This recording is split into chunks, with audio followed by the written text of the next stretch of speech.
first person is the solo show in the East Gallery, and that is Peter Brown. Peter?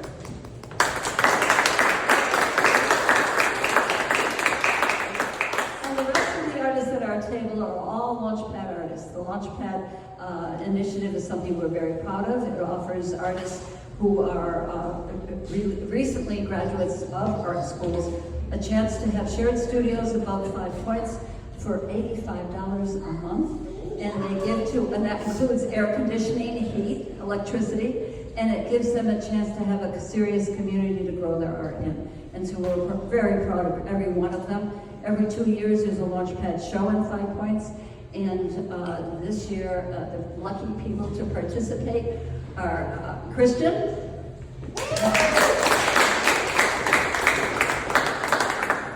I should say Kyrsten Crowley to be precise.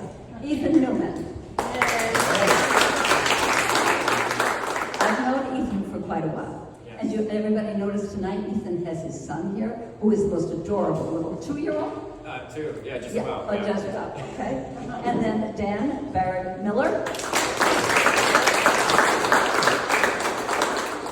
Samele. Megan Victoria. And Kyrsten Lane. All told, there are 15 artists in the Launchpad at this time. Isn't that pretty great? So, yeah. And so we'll begin tonight, I think, about talking to Peter, first of all, his solo in the lower gallery. And Peter is a graduate of Hartford Art School, 1979, just a hop, skip, and a jump ago. And when you were at Hartford Art School, you majored in design and 3D design? That is correct, yeah. And now you're this really well-known photographer. Can you talk a little bit about how you got from one place to the other and how Hartford Art School helped to get you there? Well, after the art school, I became a carpenter, because I was also a sculptor at the Hartford Art School. And Peter, you want to how's this? You gotta push that little button. I do.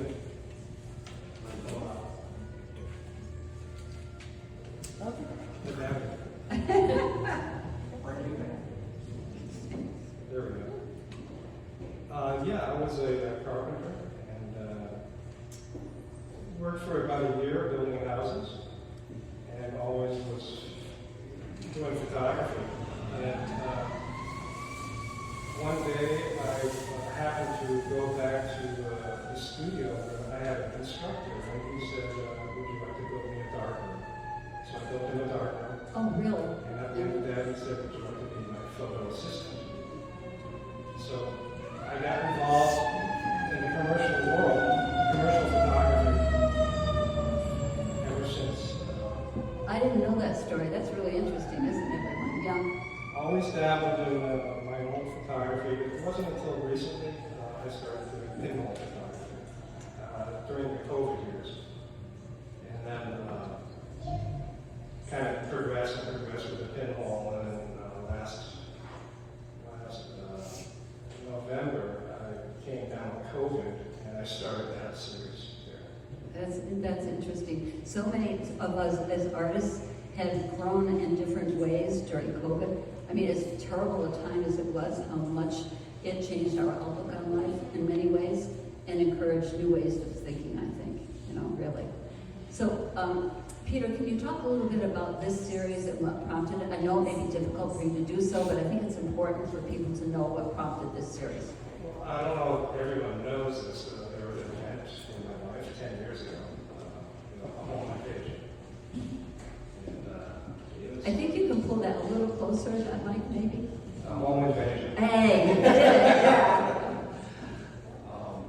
So I started working with this series, just kind of looking at how it affected me and what elements of that image I could portray with objects I had in my house. And it just snowballed. I just started working with objects and design, and it just manifested itself in snowball. But it was a traumatic event. I'm not going to get into detail. I could get into detail. But I won't. So, did you find in going through this series it helped you heal from that in any way? I believe so, yeah. This helped me a lot. Okay. And when Peter brought his work in for us to see, I mean, they were stunning. But some of these, the first image he brought in, one of them is in the lower gallery now, and it was just amazing. In this innocent doll with his big blue eyes, and then the knife and the watch. And it was stunning. And it was very large. But the one in the lower gallery is much, much larger. Can you talk a little bit about your thoughts about scale now? I've always wanted scale to be a factor in something I ever did. And I had the opportunity with Judy in the Art Center up on the hill. I wasn't going to go bigger. I was going to go to a sign manufacturing company and get vinyl prints made.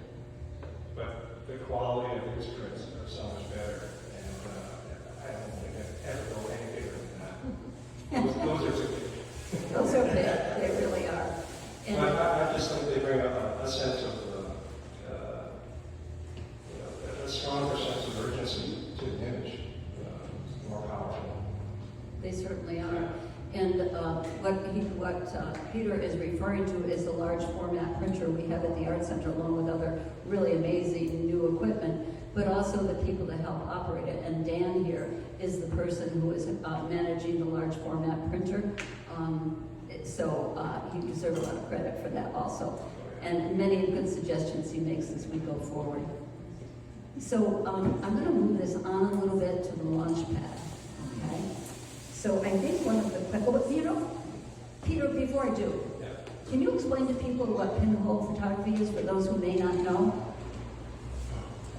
Pinhole is a camera without a lens.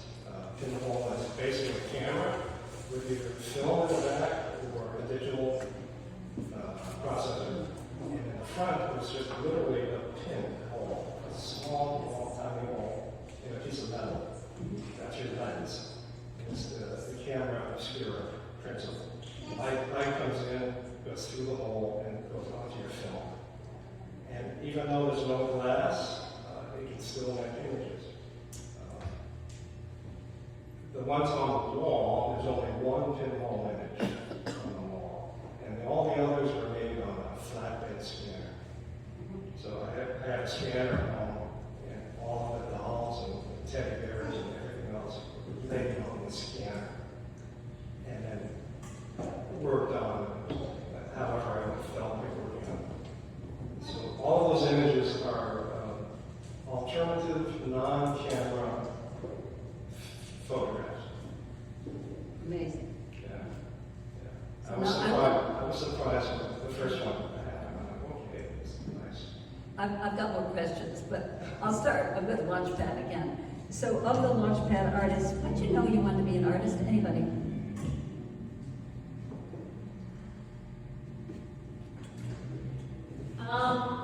Well, okay. I don't think I ever. Pull it closer. Okay, I remember. Better? Nope, closer. Better, like close. Oh, it sounds louder. Okay. I don't think I ever did know. It kind of just happened. Okay. It's art has always been part of my life. It's always been fun that I did to express myself. And it was a way for me to play. And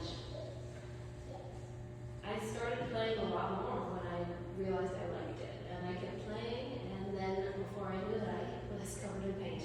And thought I'd be an artist. And Sydney's images are in the TDP gallery there. The one thing about when we're on Zoom, we can zoom in, or Carl can zoom in on those images so you can see which ones we are talking about. But as you walk around, you'll see her images in that TDP gallery. Anybody else? When did you know you wanted to be an artist? Yeah, go ahead, Dan. Yeah. So I was pretty definitive for me. When I was actually at Hartford, I was taking classes, thinking about art, thinking about photography, about kind of what I wanted to do. And then kind of my third year, I walked into my first class of sociology as I declared my major. And decided this was a terrible idea. So I basically, immediately that day, I think I walked over to Tom Bradley's office and said, how do I get into art school because what I'm doing is terrible. And then from there was kind of a definitive moment where I called Mom, but it's like, this is what I'm doing. And she said, well, you're going to be there for an extra 2 years. So it was just kind of a light switch for me. Okay, yeah, those things happen, that's for sure. Ethan Newman, when did you know you were going to be an artist? I mean, I know you're a musician as well. When did you know you were going to be an artist? When did I know? When did you feel that? It was 2015. I was living in a large apartment in New Hartford Center by myself. And the apartment was just completely destroyed. Like, there was just work everywhere, the ceiling, the walls. I think I was even painting on the walls in there. And it was sort of a crossroads in my life. I was going through some things. And I remember just sitting in my kitchen covered in charcoal and paint and looking around the room. It was like the dust finally settled and I'd see all the things I was working on. Could finally see them. And I remember I was hearing his voice, and it was like,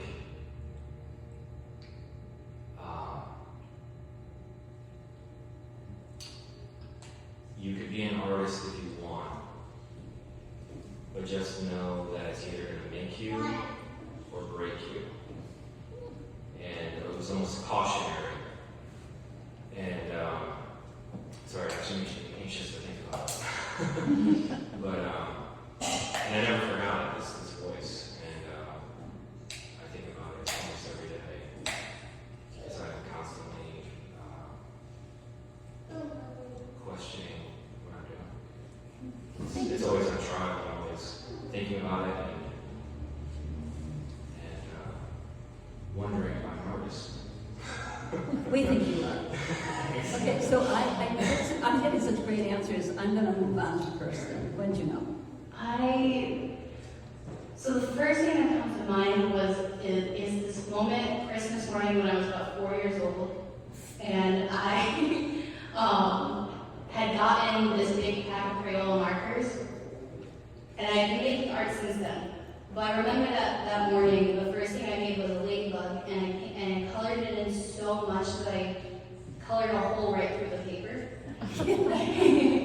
And for some reason that one sticks with me. And then from then, I jumped around all the arts and wanted to be all these different things, to be an actress, to be a singer, to be a musician, to be a writer. And then finally, senior year of high school, going into senior year, I wanted to be a writer.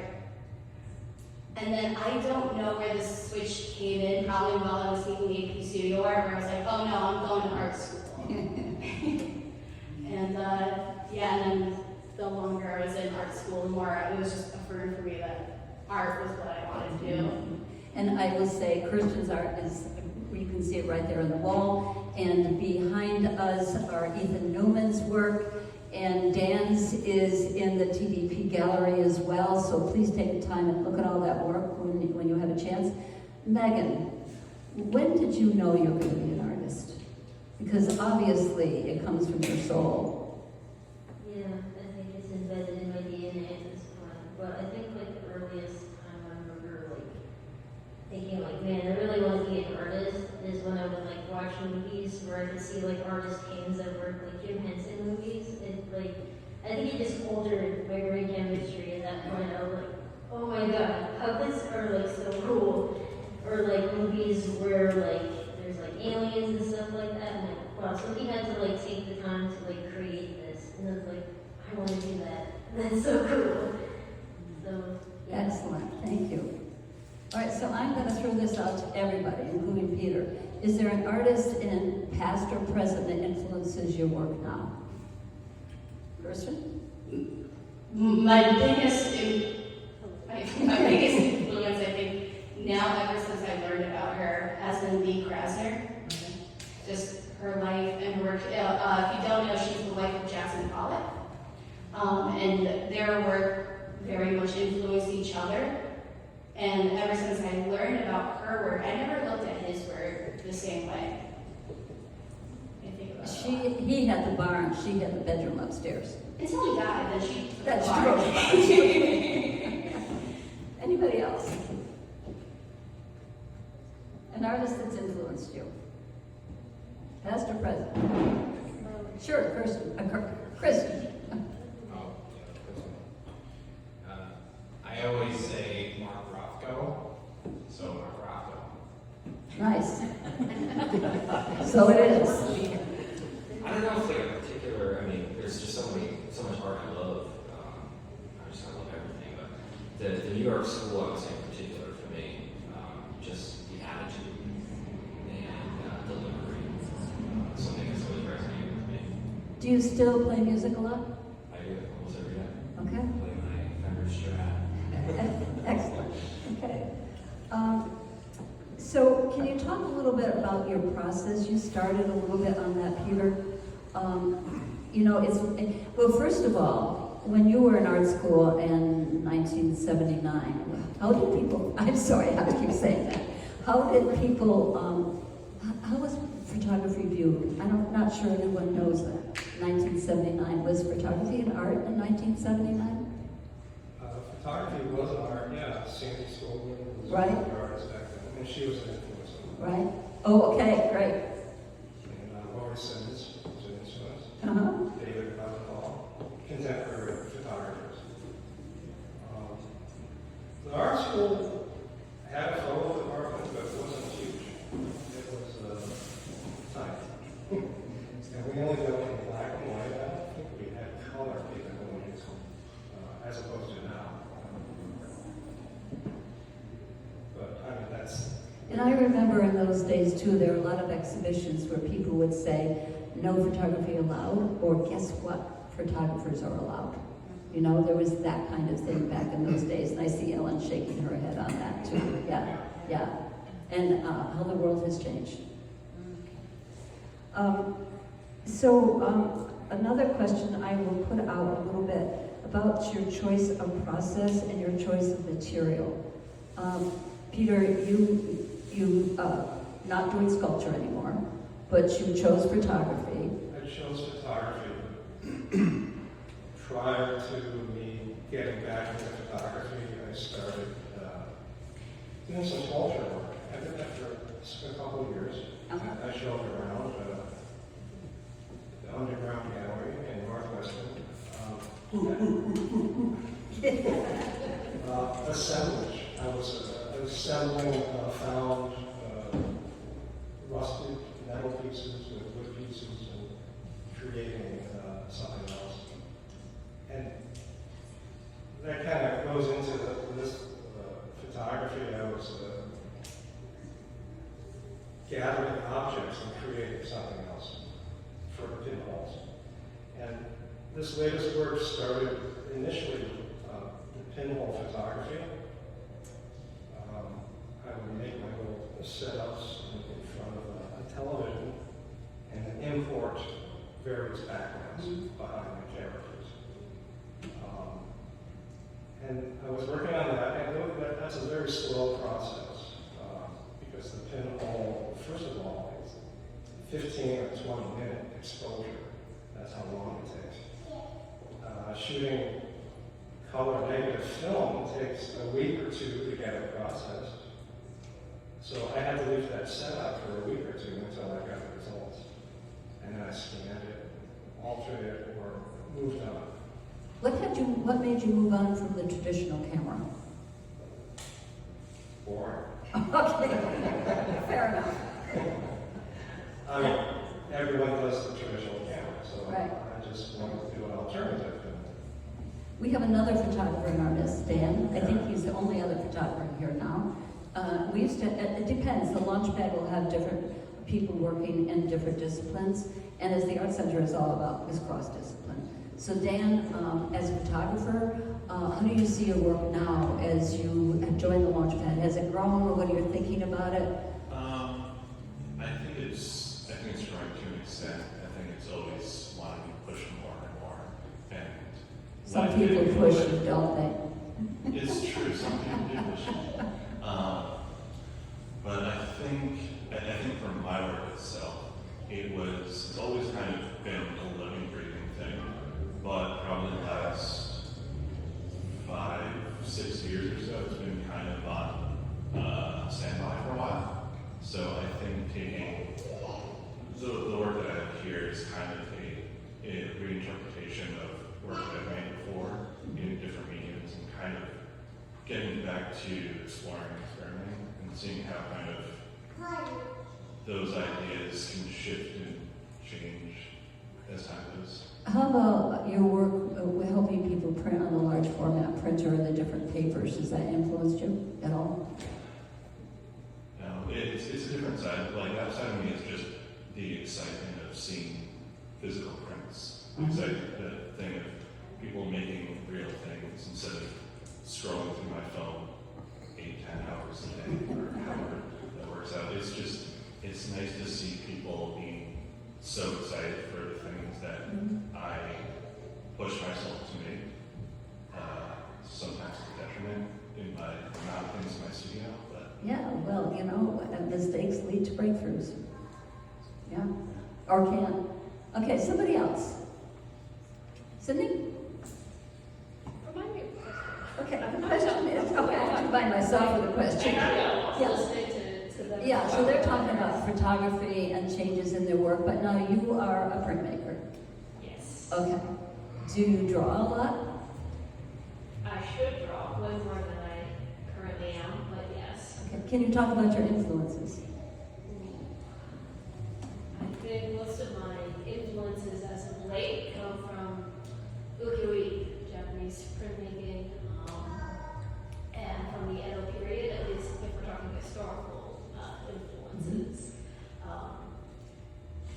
And I guess this kind of ties into one of your earlier questions about artists that we look to, and I look to, one of the artists I look to is Fujikawa Hiroshige, and the kind of work that he made, particularly when it came to landscapes and waves. I kind of just became obsessed with that, and that's what I've been drawing ever since, really. I guess those are the main influences. Okay, that's very nice. How about scale? We've talked a lot about scale this evening, and that certainly, as everyone here at this table has been playing with scale. Kyrsten, you certainly have been. Ethan for a very long time. And also I'm interested in Megan's sense of scale. And then, of course, there's Christian. And you can see Christian's big pieces here. So, scale. What scale mean to you? Jump in, any of you.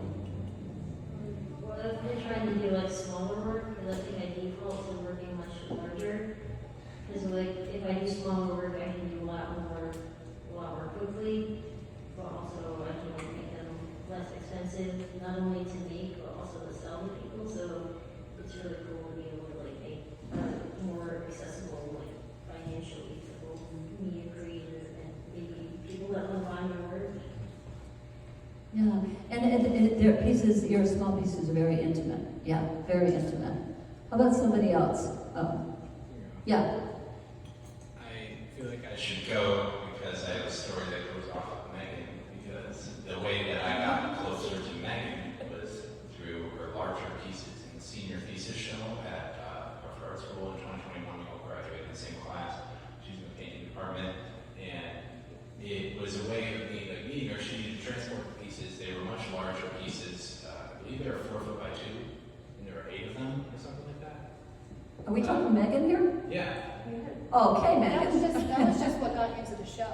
She made way more than that. Yeah, so there were more than 8. Put that out there. There was a large series of the pieces.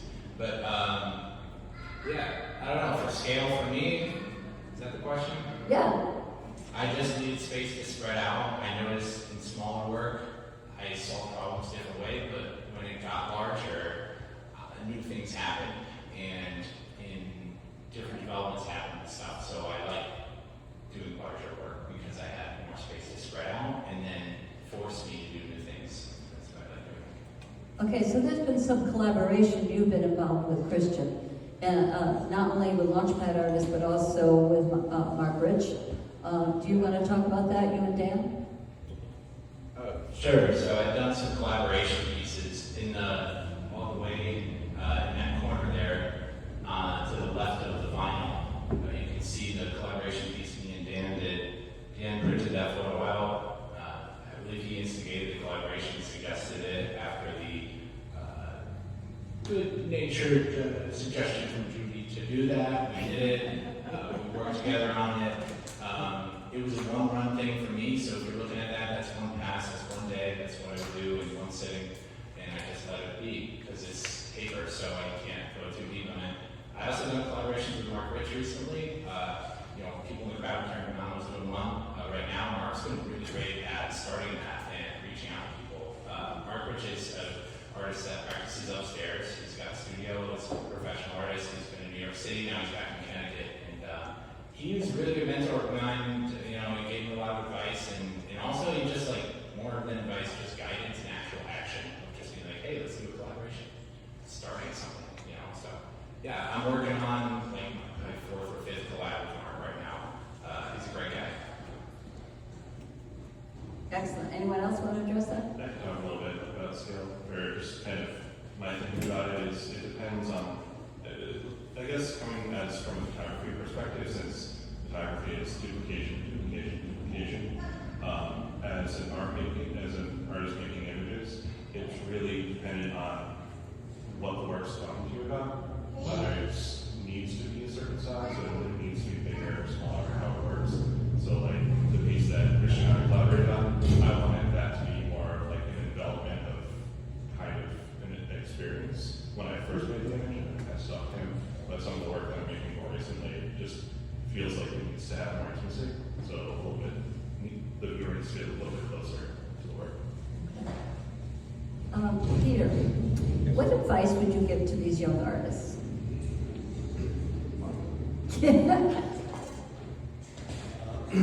Don't give up, just keep working. Don't have art. I mean, you might think of this one, just keep at it and explore, Yeah. Just try new things. Yeah. Those of you who knew me as an instructor my famous words, what if? What if you do this? What if you do that? What if? And find out, because it's not all about that final product. It's about getting to something, I think, new and different, and something you didn't know yourself before. And I see that happening through this Launchpad. So what I can say to Launchpad artists now, how's the Launchpad enabled you as an artist so far? Here comes Dan. I found a good purpose of my experience, skills, creativity, technical things, working my way into being able to work with the Art Center to kind of promote art, kind of not necessarily in my 20s, not almost in my 40s, kind of what I do for younger artists and other artists, and how to kind of push that along, not just with my own art making, but with how to, in a way, give back and be kind of a mentor to others and make work with that. Mm-hmm. Okay, someone else? Yeah. So I guess when I found out about the Launchpad, I kind of raced over. A little closer. Okay. When I found out about the Launchpad, I completely freaked out because I didn't realize it was so close to me. So I raced over and I was like, Jenny, and I got a Launchpad. So, and I interned here too, so I was just like, this is an incredible community. What could I do if I was part of this community? So the second I graduated, I was like, okay, can I join now? I graduated, I'm not a student, and I want to keep making art, and I want to keep being part of a community that pushes me to make art, and pushes me to go outside my comfort zone. And that's exactly what has happened in my time here. I've been able to make a lot of, actually more work than I thought I'd make while also working in the real world. So that was a new balance. But the most ambitious, I made the print hanging over here, the very long one, was probably, in my opinion, the most ambitious one I've made so far of all of my work. And that couldn't happen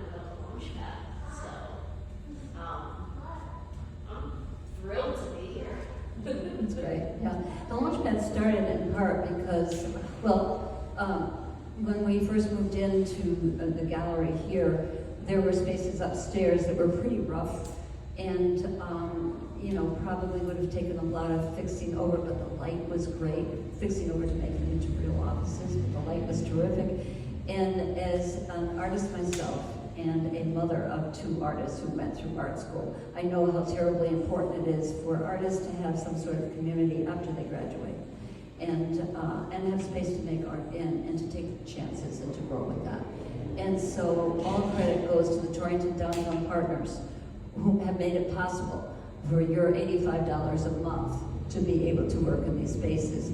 And cheers to Noelle Croce, who does all the bookwork on that, to get all that out there for everything that we do. So, yeah. Okay? Yes? Yeah. I think one thing I wanted to add was that there's 4 of us here that did graduate together, and also did our senior year during COVID. So, like for our senior show, we couldn't have any guests or anything. And I felt like coming to Launchpad was the first time it felt like being able to break out of the isolation of COVID, at least for me. Great. Yeah, that's great. Yeah. Where do you think your work's going next? Peter? Gotcha. I really don't know, to be honest with you. Yeah. Any thoughts? Any, you know, inklings of what interests you? Ellen just gave you a little look there. Let's give her a little thought. I maybe something similar, but maybe a little different thing. Are you thinking of scale again?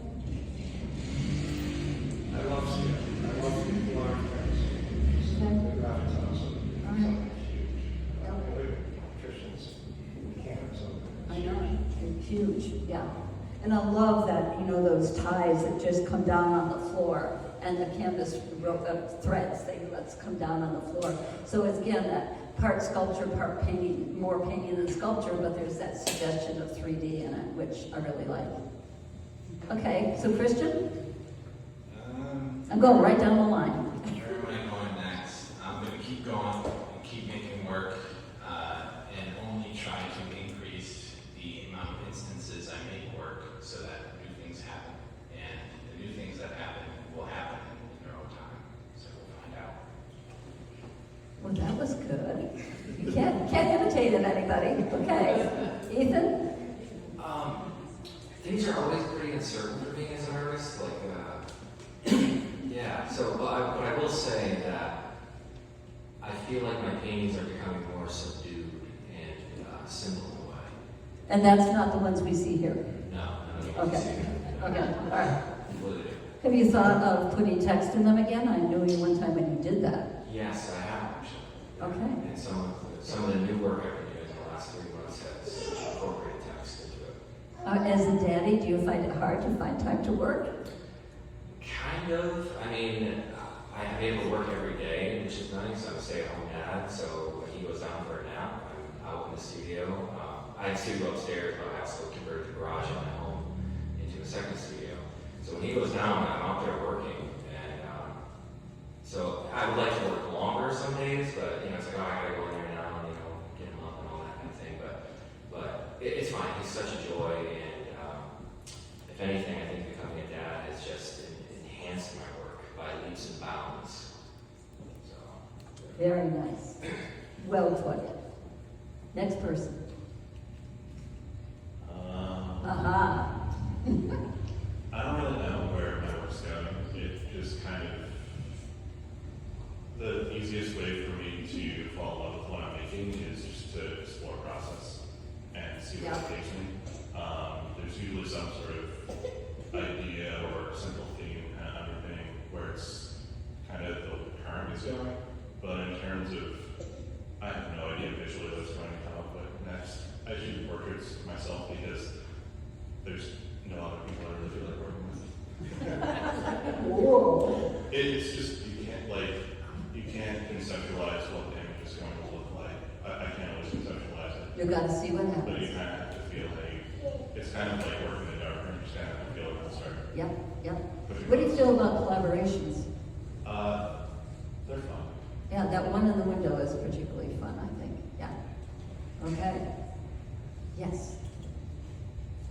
So I think I'm gonna go and mess with some form. I've been making two-dimensional work for a very long time now, and I'd like to take it to the next level. And I think that it's been in my head for a little while. I think I'm gonna try to make my prints three-dimensional in some way. Maybe architecturally, maybe architecturally. I have no idea what I'm gonna do.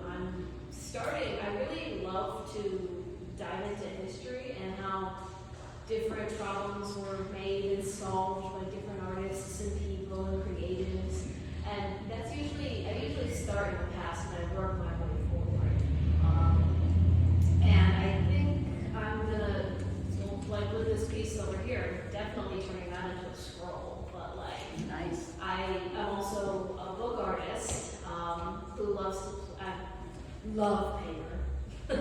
So I'm definitely going to play with folding and building and destroying. So the next print of that one I make, the big dragon, I'm going to cut it up. Cool. I'm going to cut it up and I'm going to make something with it. And then who knows what, but I know Who I'm knows? Yeah, it's not exactly playing with scale, but it is a little, but I'm going to destroy my art to make something, I guess. Very nice. Megan. I think I wanted to like explore more like three-dimensional stuff because I've been mostly doing 2D stuff in art school. So like I really want to make my inner child happy and make like puppets or art dolls or just go crazy and I don't know, whatever comes to mind. Okay. First one. Bigger. Yeah. Too close. Bigger. But also, I kind of accidentally copying these two ladies is also sort of breaking out of just paint. I've always had a love for lines, and I didn't think of ever using wire as a line before. And recently, I've been kind of making jewelry and thinking about wire as a line. Kind of the start. Taking line for a walk, as someone once said. Okay, so I think that it's probably time to open questions to the audience. But before we do that, all of us are connected with Hartford Art School. And there's someone here in the audience, besides Ellen Carey, who has made such a change in Hartford Art School and stands for what Hartford Art School is. Tom Bradley, would you please stand up?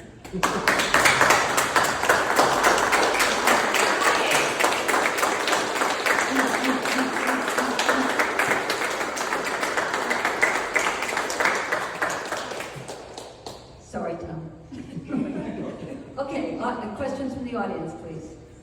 Yes, Bill. Do we need a microphone? Here, we got it. All right, this isn't really a question, but I would just like to thank and commend and extend my appreciation to all you Launchpad artists. Having been involved in this miraculous enterprise now for quite a while, you guys are to me the living, breathing heart of the whole 5 Points enterprise. This 5 Points Art Center, this gallery, the annex, and I've seen so many Launchpad artists come through this program and go on to real supportive lives out there in the world, making art. And that keeps me inspired every day. So I love seeing this collaboration. I love seeing the way you guys interact, walking in and out of each other's studio or commenting on each other's work. That's the way this stuff works, and it's just beautiful to see, and I just want to thank you.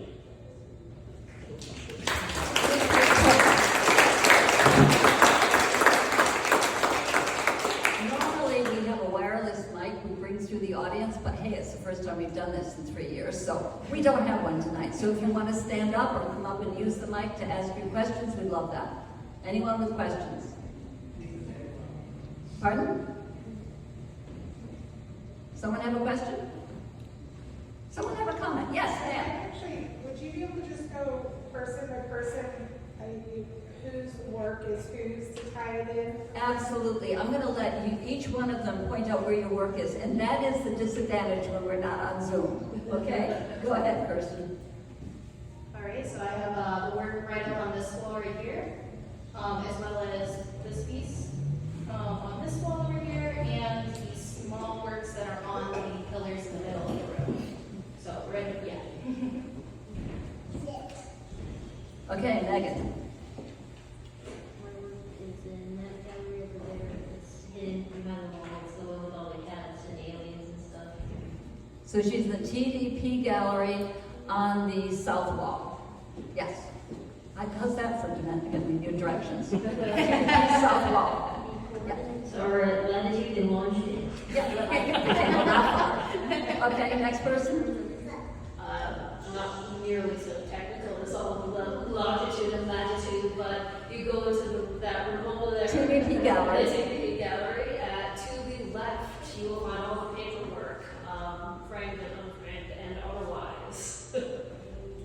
Dan? I am across from Sydney, the photographs there, as well as the two red lines on the wall here, as well as the collaboration further back as well as Christian. In the main window, right. Yes. Well, hey, neighbor. My work is right here behind all of us, these two pieces, and then also on the far wall over there, the two pieces, two paintings over there. Okay. So my work Right? is kind of in the middle of the room, hanging from the ceiling, and in the window, the two in the corner closest to the one in the window, and outside of the TDP gallery, you'll see the one on the outside wall before you step down into the East Gallery. It's also And Peter Brown's stunning work is the solo in the East Gallery. And if you think installing the exhibition in the upper galleries here was easy, Carl will tell you it was not.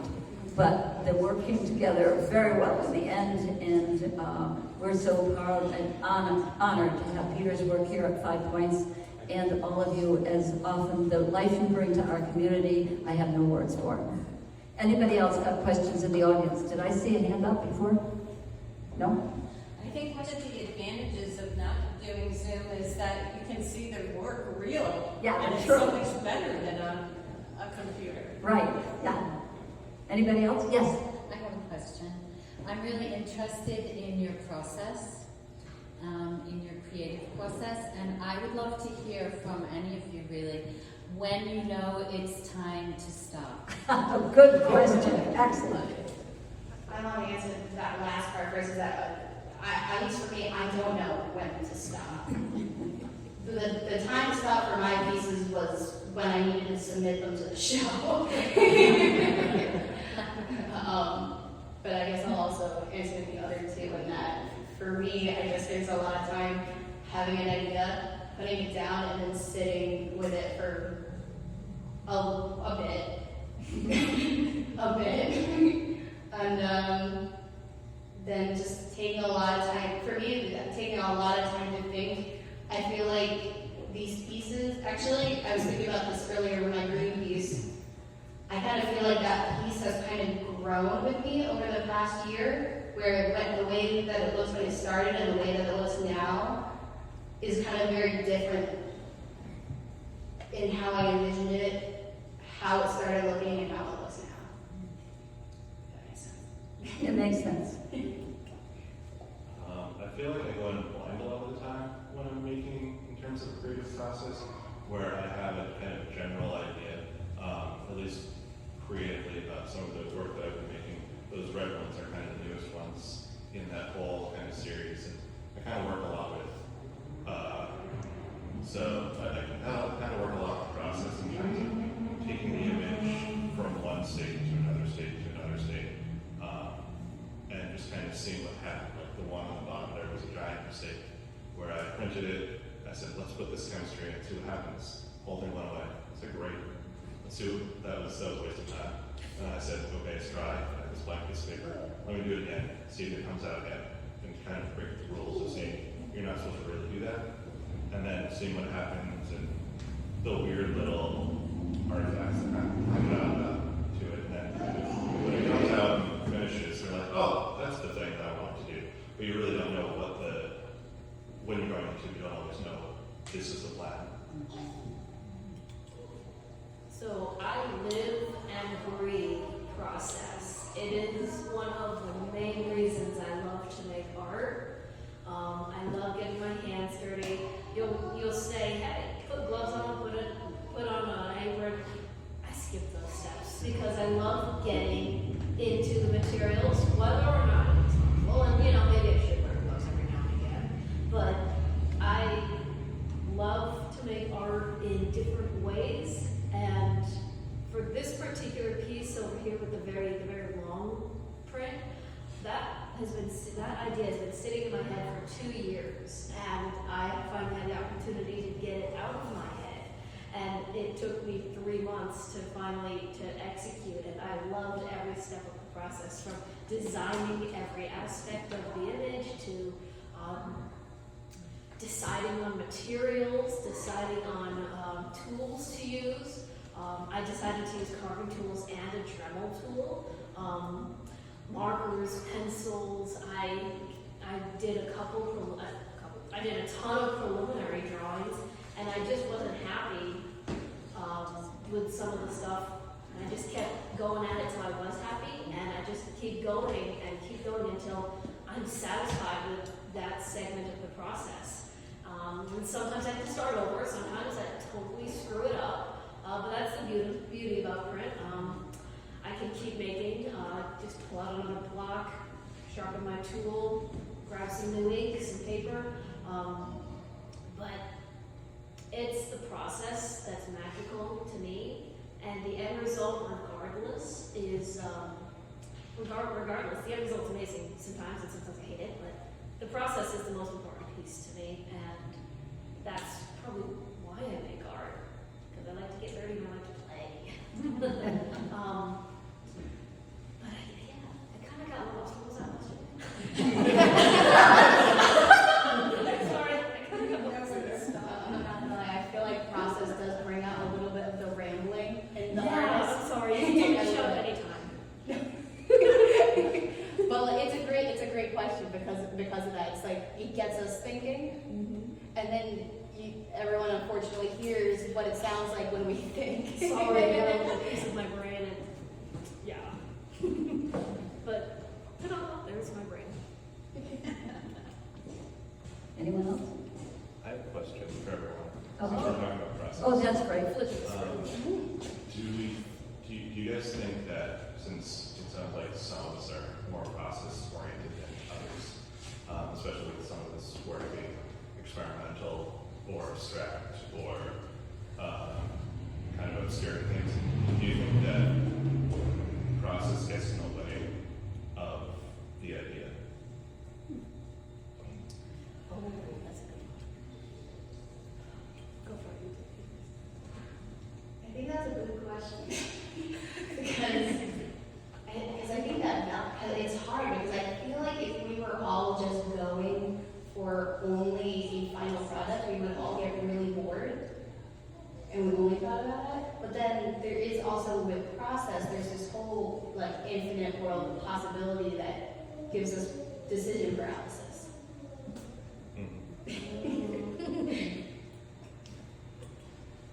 Process versus idea is a constant struggle, particularly when it comes to starting that process. I am horrible at starting a new project and starting a new idea, and that's why I let it simmer in my brain for 2 years.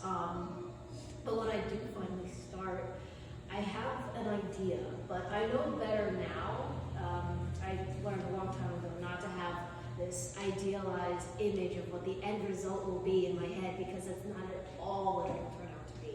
And then if I start that way, I'll end up disappointing myself. So I've given up on trying to know exactly what I want out of my piece. I've given up on trying to have one clear idea, because I feel like the process, the art itself, I have one hand on the wheel, and my artwork has the other hand on the wheel, and it's a dance as we try to make it down the road. I make decisions, the art makes the decisions, and maybe this is just me, but I feel like the artwork at one point stops becoming something that I've made and starts becoming something that exists, that just has to come out through my hands. It's very much in my mind a partnership between the two, the process and then the idea. And my practice right now, at least where I am right now, I've struck what I think is a decent balance, giving my art a little bit of leeway, giving myself a little bit of leeway in the decision making. It's fun and it's kind of scary because I don't know what's going to happen, but I think that's part of the fun. And at the end of my art making process, when I have this final result and I look at it, I'm not disappointed. I think, well, I could never have imagined that from the beginning. And I'm happy that I made it, and I'm going to keep going that way. So, ta-da. Peter, how about you? I mean, that's a wonderful question you just had. Peter, how would you answer that, and with the experience you've had through the years? Excuse me. Process is huge for me. There are many, many steps and processes in my images. From the initial assembly to the image taking to then working on it. I use a lot of Photoshop. Not so much to retouch, but to enhance colors and change colors. Sometimes I've been known to put a couple elements from another picture into a picture, but I don't usually do that. And I never know what it's going to look like. And as they alluded to, as we progress through the steps, it becomes something. And I kind of know when it's done, but I have reworked a couple of images and gone back and changed a couple of things after sitting on it for a couple of weeks. But again, the process, it's just, and it's exciting. You never know where it's going to lead you, and which path you're going to go down. You do something, it's like, whoa, okay, I'm going to take that path. Anyone else before we close? We're talking about process? Yep. Idea and process. No, I'm sorry, I'm just kind of dreaming and listening to everybody. The process, like... How important is the process? How is it? Yeah. Process getting like an idea.